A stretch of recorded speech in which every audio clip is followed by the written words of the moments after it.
ఓం శ్రీ శివాయ గురవే నమ. శ్రీ మహాగణాధిపతయ నమ. శ్రీమదాంధ్ర మహాభారతం కవిత్రయ విరచితం ఆశ్రమవాస పర్వం. నేటికిది ప్రథమ దివసం. ఆశ్రమవాస పర్వమునకు అశ్వమేధ పర్వం నేటి వరకు సంపన్నం చేసుకున్నాం.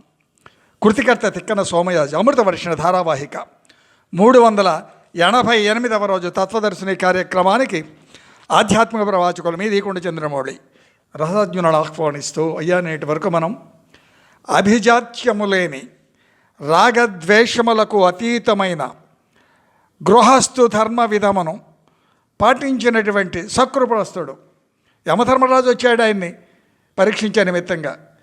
నిరుపేద బ్రాహ్మణుడు పొలంలో రాలిన గింజలు ఏరుకొని పేలపిండి చేసుకొని ఆ దానితో పొట్ట గడుపుకునేటువంటి స్థితిలో కొట్టుమిట్టులాడుతూ ఉండగా పంటలు పండని కారణం చేత ధాన్యపు గింజలు కూడా దొరకలేదు. నివారి ధాన్యం అంటే ఆ మడుగులలో సహజ సిద్ధంగా మొలకెత్తే ఆ వరికి సంబంధించినటువంటి ఓ మొక్క దాని యొక్క గింజలను తెచ్చుకొని ఏపుకొని పేలపిండి చేసుకొని తను తన భార్య కొడుకు కోడలు 4 మానికల పిండి 4 పంచుకున్నారు. అవి ఆరగిద్దాం కదా, అప్పటికే పస్తులు ఉన్నారు. ఆ సమయానికి యమధర్మరాజు రావటం బ్రాహ్మణ రూపంలో ఈయన గృహస్థ ధర్మం ప్రకారంగా అతిథి సత్కారములకు లోటుకు రానియకుండా చేయటం ఆయన పరీక్షించాడు యమధర్మరాజు. కించిత్తు కూడా ఆ హృదయంలో భేదం లేని కారణం చేత అనుగ్రహించి నిజ రూపం చూపించి వాళ్లకు బ్రహ్మ పంపించినటువంటి ఆ విమానంలో స్వర్గాన్ని తీసుకెళ్తాడు. స్వర్గానికి ఇది నిన్నటి వరకు మనం చెప్పుకున్నాం. ముంగిస చెప్పింది ఇదంతా కూడా తను బంగారు రూపం పొందింది. ఆ పేలపిండి కడిగినటువంటి నీళ్ళల్లో పొరిలినంత మాత్రం చేత ఒక భాగం. కానీ పాండవులు చేసినటువంటి ధర్మరాజు చేసిన జ్ఞాన యజ్ఞములలో మాత్రం ఆ ముంగిసకు రూపం మారలేదు. అంతవరకు చెప్పుకున్నాం. ఏమర్థమవుతుందండి?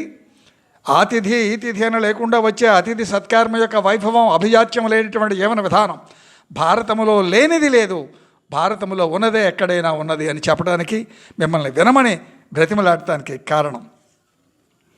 అయ్యా ఆశ్రమవాస పర్వం ప్రథమాశ్వాసంలో శ్రీ సాధన పద పద్మోపాసన విద్యా సమైక పరతాన్వితాభ్యాస జనహృద్య వేదవ్యాస వచో విభవ వేదవ్యాస వచో విభవ వేద్య హరిహరనాథ.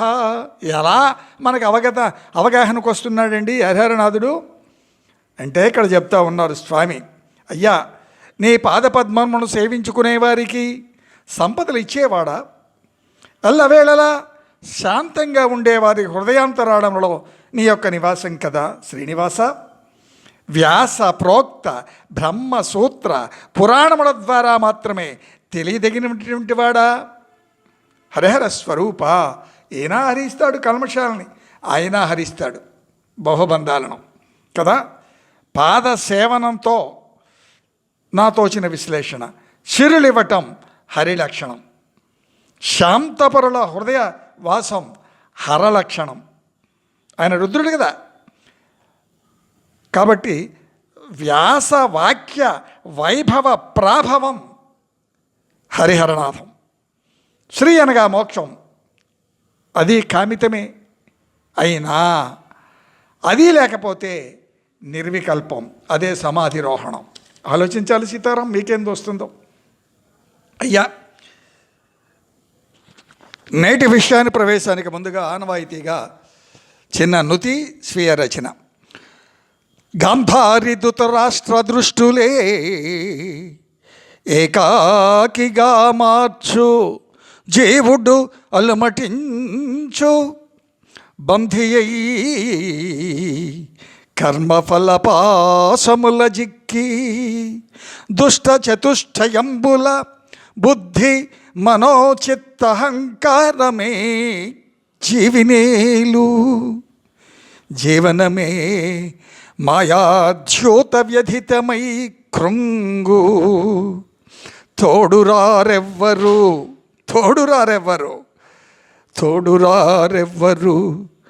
ధర్మరీతులెరిగి సాగవలయు. ఓ మనిషి వినవయ్యా భారత ప్రవచనం. వింటే స్పందించవేలనో. అయ్యా, గాంధారీ ధృతరాష్ట్రుల దృష్టిలో అంటే అజ్ఞానమయం, స్వార్థం, అభిజాత్యం, అన్నీ కామక్రోధ లోభ మోహ మద మాశ్చర్య నిమిడీకృతమైనటువంటి జీవన విధానంలో పతనం కాక ఉద్ధానం ఎక్కడి నుంచి వస్తుంది?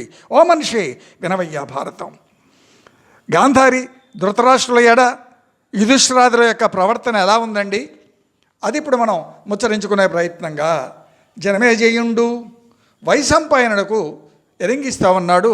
ఏ విధంగా? ఇదంతా కూడా జనమేజయునుల వారికి వైశంపాయన వారు చెప్తా ఉన్నారు. అయ్యా, పితృపితామహ ప్రాప్తంబైనటువంటి సామ్రాజ్యంబు గైకుని ఆ పాండవులు ధృతరాష్ట్రుని ఎవ్విధంబున వారై ప్రవర్తించిరి. మరింతకాలం వీళ్ళు నానా అవస్థలు పడ్డారు, ఇడుములు అనుభవించారు కదా, ఇక్కట్లు పాలయ్యారు కదా. కురుక్షేత్రానంతరం వారికి వారి రాజ్యభాగం లభించింది కదా. ధృతరాష్ట్ర గాంధారి ఆదులు ఏకాకులుగా మిగిలిపోయారు కదా. వంశం అంతరించింది వీరి యొక్క అభిజాత్యముల మూలంగా, అధర్మ ప్రవర్తన వలన. కాబట్టి ఇప్పుడు వాళ్ళు ఆ గాంధారీ ధృతరాష్ట్రుల ఎడ ఈ పాండవుల యొక్క ప్రవర్తన ఎలా ఉంది, సహజంగా ఎలా ఉంటుంది? చూడంగానే మనం అయితే అగ్ని వర్షం కురుస్తాయి కళ్ళు. నీ వల్లనే ఇంత జరిగింది, నీ వల్లనే ఇంత జరిగింది. మన వల్ల ఏం జరుగుతుందో మనం వినం. భారతం 17 నిమిషాలు వినం. ఓ రూపాయి అడిగానా? పోనీ చదువుతామా? అది చదవం. మన సంస్కృతి, మన సాంప్రదాయం ఏది మనకు పట్టదు. అభిజాత్యాలు అడ్డు, మహాకోపాలు. కాబట్టి ఇది మానవ నైజం. దీన్ని దాటగలగాలి అంటే విశ్లేషణగా కురుక్షేత్రం సంపూర్ణమైపోయింది. దాని పరిణామాలు అందరికీ తెలుసు కదా. మనకందరికీ 18 అక్షోణుల సైన్యం తుడిచిపెట్టుకుపోయింది. బంధుమిత్ర సపరివారంగా కౌరవులు నాశనం అయిపోయారు. 100 మంది కొడుకులు, ఒక్కడంటే ఒక్కడు మిగల్ల. ఆ ధృతరాష్ట్ర గాంధారీలకు ఏం మిగిలింది? సంతాపం మాత్రం మిగిలింది, సంతానం మిగల్ల. అది ఆ సంతాపం సహజం కదా, గర్భశోకం కదా, దానిని ఎవరూ కాదనలేరు కదా.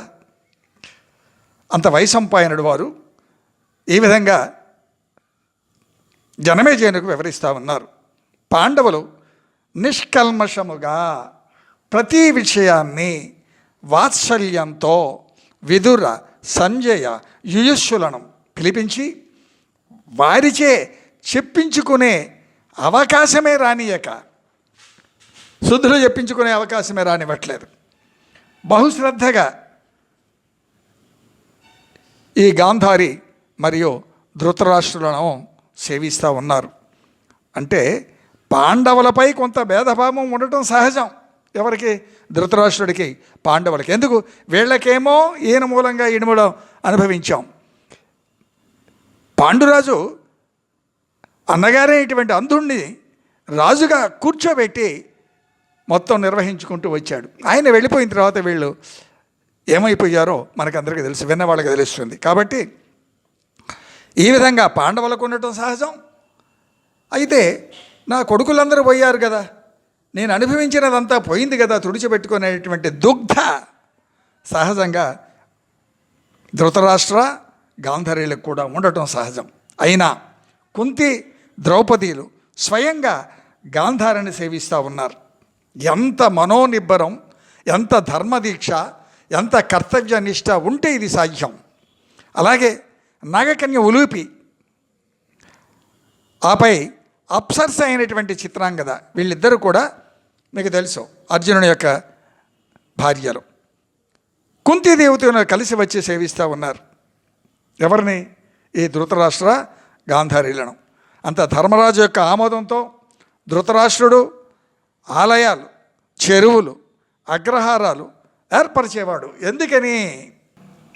నిన్ననే చెప్పుకున్నాం. ఈరోజు మీకు నేను కవితలో పెట్టాను. సప్త సంతానములలో అగ్రహారం, చెరువులు తవ్వించటం, ఒక రకంగా చెప్పాలంటే నిష్కల్మష సేవ, ఇదంతా సంతాన భాగ్యాన్ని అందిస్తుంది. ఇవన్నీ చేపించాడు. ఆపై సామంతాదులు ముందుగా ధృతరాష్ట్రుని సేవించి ఆపై ధర్మరాజును దర్శించేవారు. వంశవృద్ధులు పుత్రవర్గ వియుక్తులై ఉన్నవారేమిట, ఉన్నవారు ఏమిటన్ను మంలింతు, ఏమిటి అనుమ్మలింతు, వారు ఏ విధంగా బాధపడతారో కదా అని అనుపయులోటన యుధిష్ఠరుండు తమ్ములకును తగునమాత్యులకు నిష్టభృత్యులకును మీరు ప్రీతియు భక్తియు అంబికేయును దశ అతిశయిల్ల ఆ రాజు పంచిన ఎట్లు చేసి చరింపుడు అతనిని ఆరాధించుట అస్మదీయ చిత్తమునకు ప్రియము చేయుట అతనికి మనసుగాని ఎట్టి పని అనొచ్చు ఉగ్గలింపు దుఃఖమావహించుటయని ఎనుదినంబున్ చెప్పు మనుజనాథ. అయ్యా, ఓ జనమేజయ మహారాజా, వినండి స్వామి. సామంతాదులంతా కూడా ధర్మరాజు యొక్క ఆజ్ఞానుసారంగా వర్తిస్తూ ఉంటారు. ఎలా? రాజా, గాంధారీ ధృతరాష్ట్రులో కురువంశంలో పెద్దవారు కదా, కొడుకులను పోగొట్టుకుని బ్రతుకుతున్నటువంటి వారు గర్భశోకం అనుభవిస్తూ ఉన్నారు. బాధపడతారేమో అనేటువంటి సంకోచంతో తమ్ములు, మంత్రులు, సేవకులతో ప్రతిరోజు బహుజాగ్రత్తలు చెప్పేవాడు ధర్మరాజు. ధృతరాష్ట్ర వచనం రాజుగారి యొక్క ఆజ్ఞగా పాటించాలన్నాడు, అంతే, తిరుగులేదు కదా దానికి. ధర్మరాజు ఇది ఆదేశించాడు. అదే నాకు సంతోషం, ప్రియం అన్నాడు, లేకపోతే నాకు ఉగ్గలం, ఖేదం అన్నాడు. ప్రతిరోజు ఈ విధంగా మునుముందుగా అందరికీ చెప్తూ హెచ్చరిస్తూ ఉండేవాడు, వాళ్ళు ఎక్కడ బాధపడతారో కదా అని. ఆ విధంగా కడుపును పుట్టినటువంటి వారు లేని లోటు రానియలేదు. పాండవులు ఆ విధంగా ప్రవర్తిస్తూ ఉంటే ధృతరాష్ట్రుని ఆజ్ఞయే ధర్మరాజు యొక్క ఆజ్ఞ అలా సాగుతూ ఉంది ఆ పాలన. అంత భీముడు కొంత అసహనంతో ఉన్నాడు, తట్టుకోలేడు కదా ఈయన, బయటపడేవాడు కాదు. కానీ గత స్మృతులు భీముడు మరువలేకపోతా ఉన్నాడు. ఆ దుగ్ధ పట్టి పీడిస్తూనే ఉంది. ధృతరాష్ట్రునికి ఆంచనంతనే భీముడు మండిపడేవాడు. ధృతరాష్ట్రుడే ఏలిక అయినా కూడా ఆ విధంగా సాగుతోంది వారి జీవనం. భేదం లేదు. ఎవ్వరూ లేని సమయంలో మాత్రం ధృతరాష్ట్ర గాంధారీలను భీముడు గత రణ విశేషాలను వ్యంగ్యంగా పలికేవాడు. ఈ వ్యవహారం పాండవులకు మాత్రం తెలియదు. ధృతరాష్ట్రుడు భరింపలేని సంఘర్షణకు లోనవుతా ఉన్నాడు. రంపపు కోతగా ఆ హృదయం అనుభవిస్తూ ఉంది. ఆ భారాన్ని భరించలేకపోతూ ఉన్నాడు. ఈ విధంగా 15 సంవత్సరములు గడిచింది కురుక్షేత్ర రణం అయిపోయిన తర్వాత. అంత ఓనాడు అందరినీ పిలిపించి జరిగిన సంఘటనలు, పొరపాట్లు, పుత్రవాత్సల్యంతో తాను ఏమీ చేయలేని స్థితి, భీష్మ, ద్రోణ, విదురులు, సంజయుడు, గాంధారి ఎంతగా వారించినా నేను కూడా వినలేదు. అంటే దుర్యోధనుడు వినలేదు, కౌరవులు వినలేదు, నేను కూడా వినలేదు. నా వల్లనే అసలు ఇంత కీడు దాపరించిందయ్యా. వీర మరణం నా పుత్రులకు లభించింది. ఏం చేస్తాం? కాలోతి దురతిక్రమ కదా. ధర్మరాజు ఏ లోటు నాకు రాయితే రానివ్వటం లేదు, ఇది సత్యం. కానీ నాకు శాంతి లేదు ఇక్కడ. నార చీరలు ధరించి అడవులలో మహర్షులను సేవిస్తూ కందమూల ఫలాలు ఆహారంగా కొని మేము ఆశీర్వదిస్తూ ఉంటాం అక్కడ అన్నాడు ధృతరాష్ట్రుడు.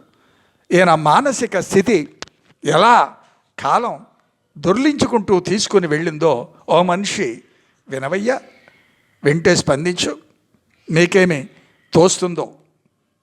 అంగీకరించలేదు ధర్మరాజు. అయ్యయ్యో, మీరు అడవులకు వెళ్తారా? నేను భరించలేనన్నాడు. తల్లి, తండ్రి, గురువు, దైవం అన్నీ కూడా మీరే. నీవు లేని రాజ్యం నాకు మాత్రం ఎందుకు? నీతోనే నేను అరణ్యాలకే వస్తానన్నాడు ధర్మరాజు. యుయుష్ఠుడే మనకు రాజు అన్నాడు ధర్మరాజు. అయ్యా ఈయన ఒక్కడే మిగిలాడు, వైశ్యకాంతకు ధృతరాష్ట్రంలో జన్మించినటువంటి వాడు. ఆయన్ని రాజ్యం చేద్దాం, నేను కూడా వస్తానన్నాడు.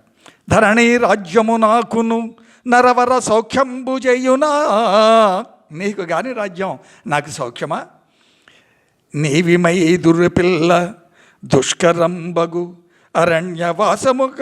అరణ్యవాసమున కేగినట్టిది అయినం. సీతారాం, నువ్వు ఈ విధంగా దుష్కరమైనటువంటి అరణ్యవాసానికి వెళితే ధరణి రాజ్యము నాకును నరవర సౌఖ్యంబు చేయునా, నాకు మాత్రం సుఖాన్ని ఇస్తుందానయ్యా. నీవు ఇలా బాధపడుతూ కఠోరమైన అరణ్యంలో ఉండటకెళితే ఈ రాజ్యం నాకు మాత్రం ఎందుకు, ఏమి సుఖం, నేను మీతోనే అన్నాడు. నాకు అనేక రీతుల సేవ చేశావయ్యా, వార్ధక్యం పైపడుతుంది కదా, బాగా పెద్దవాడనైపోతా ఉన్నాను, ఇకనైనా తపస్సు చేసుకుని వద్దా అన్నాడు ధృతరాష్ట్రుడు మరియు గాంధారి. మిగతా విషయం రేపు ముచ్చరించుకుందామా మరి. స్వస్య పరిపాలయంతాం న్యాయేన మార్గేణ మహిన్మహీష గోబ్రాహ్మణేభ్యో స్వమస్తు నిత్యం లోకా సమస్త సుఖినో భవంతు. ఏతే సర్వం శ్రీ సీతారామచంద్రచరణారవిందార్పణమస్తు. ఓం శాంతి శాంతి శాంతి. అయ్యా, శివాజ్ఞగా సమర్పించబడుతున్న ఈ కార్యక్రమాన్ని ఆదరించమని ప్రార్థన. బ్లూటూత్లు ఇచ్చి మాయ చేయకండి. రామా ఛానల్లో ఒక్క 15 నిమిషాలు దయతో వినండి. అత్యంత మూలమైనటువంటి ఘట్టాలు సమాప్తానికి వస్తుంది. ధర్మ నిక్షేపం. సీతారాం.